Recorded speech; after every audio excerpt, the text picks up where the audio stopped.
आणि अयोध्येतल्या श्रीराम मंदिराच्या उद्घाटनावरून महाराष्ट्राच्या राजकारणात सध्या चांगलंच महाभारत रंगले। उद्धव ठाकरे यांना अजूनही निमंत्रण मिळालेलं नाहीये आणि त्यावरून ठाकरे गट आणि भाजप यांच्यामध्ये सध्या वाकयुद्ध सुरू आहे। याबद्दल प्रतिक्रिया देताना गिरीश महाजन यांनी उद्धव ठाकरेंवर बोचरी टीका केली आणि त्यांचा उल्लेख थेट पहिल्या टर्मचे आमदार असा केला। केंद्राला राज ठाकरे व्हीव्हीआयपी वाटत असतील, उद्धव ठाकरे हे केंद्राच्या लेखी व्हीव्हीआयपी नसतील, हे वाक्य तर ठाकरे गटाच्या जिव्हारी लागले। बघूयात अयोध्येतल्या राम मंदिरावरून पेटलेलं महाराष्ट्रातलं राजकीय महाभारत।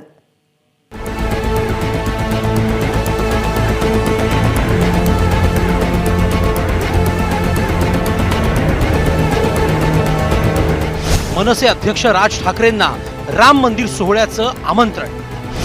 उद्धव ठाकरेंना सोहळ्याचं व्हीव्हीआयपी आमंत्रण नाही।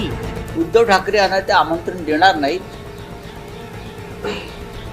ज्या कारणासाठी अडवाणी यांना आमंत्रण दिलेलं नाही, कारण आम्ही सगळे त्या राम मंदिराच्या आंदोलनात सहभागी,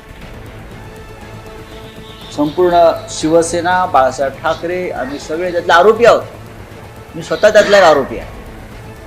त्याच्यामुळे ज्यांनी त्याग केलाय राम मंदिरासाठी, मग अडवाणी जे असतील, मुरली मनोहर जोशी असतील, उद्धव ठाकरे असतील, आम्ही सगळे असू, आम्हाला ते बोलवणार नाही, त्याची आम्हाला खात्री आहे। रामलल्लाच्या मंदिरासाठी सगळ्यात पहिली मोठं दान जर कोणी दिलं असेल तर शिवसेनेने दिलं आहे।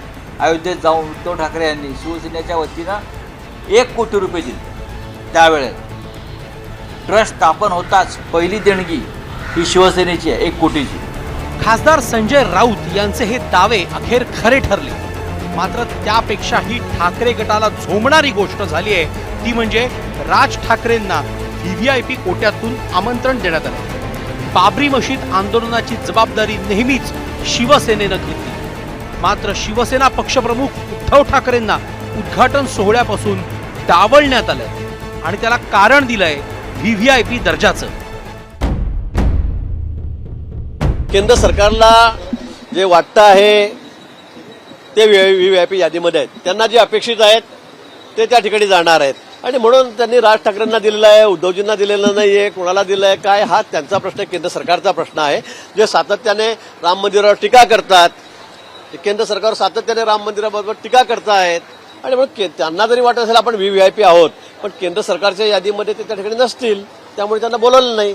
त्यात सारे आमदार आहेत, MLC आहेत, पहिल्याच टर्मचे आहेत आणि म्हणून मला वाटतं की हा काही चर्चेचा विषय होऊ शकत नाही। तुमच्या निमंत्रणाचा मोहताज कोण आहे? तुमच्यात दम आहे का? तुम्ही तर शेपटा घालणारे लोक आहेत ना। ज्यावेळेस बाबरी ढाचा पाडला तर कुठे गेले होते? तुमच्या कोर्टातले ॲफिडेविट काय आहे? भारतीय जनता पार्टीच्या नेत्यांचे कोर्टातले ॲफिडेविट तपासा आणि शिवसेना प्रमुखांचा ॲफिडेविट तपासा। हे आता राजकारणासाठी तुम्ही करताय। कोर्टाने सांगितलं म्हणून होतं, याच्यात काय भारतीय जनता पार्टीचा काय संबंध या विषयाशी? केंद्र सरकार एक देशाचे पंतप्रधान म्हणून तिथं त्या न्यासाने बोलवलं असेल, ते काय भारतीय जनता पार्टीचा थोडी कार्यक्रम येतो? या सोहळ्यासाठी मंदिर ट्रस्टने काँग्रेसच्या माजी अध्यक्ष सोनिया गांधी आणि काँग्रेसचे विद्यमान अध्यक्ष मल्लिकार्जुन खरगे यांना आमंत्रित केलंय।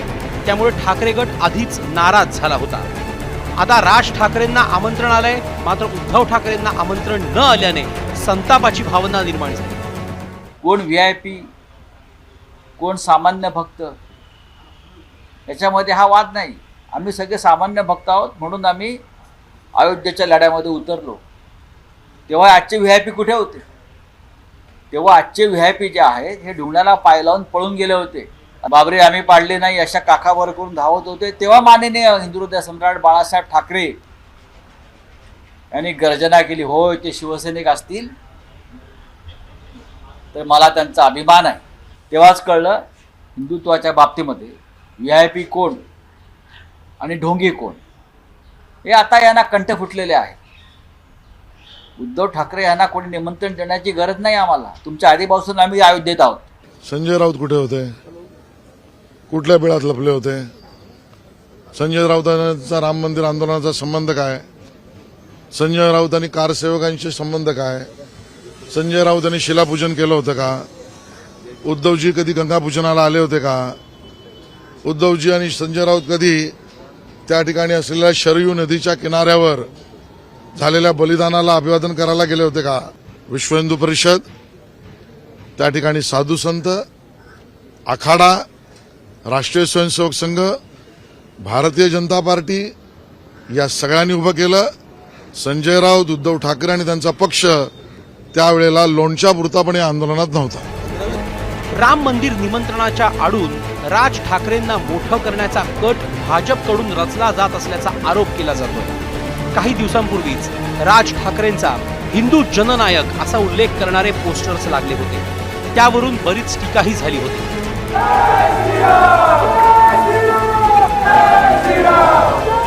मनसेने मराठीऐवजी हिंदुत्वाची ठरलेली कास पाहता आता महाराष्ट्रात उद्धव ठाकरेंच्या गटाला बाजूला सारत राज ठाकरेंची हिंदू जननायक ही प्रतिमा मोठी करण्याची आणि खरा ठाकरे राज ठाकरेच असल्याचं अधोरेखित करण्याची खेळी भाजप खेळतंय का अशी शंका घेतली जाते. ब्युरो रिपोर्ट, एबीपी माझा. एबीपी माझा, उघडा डोळे बघा नीट.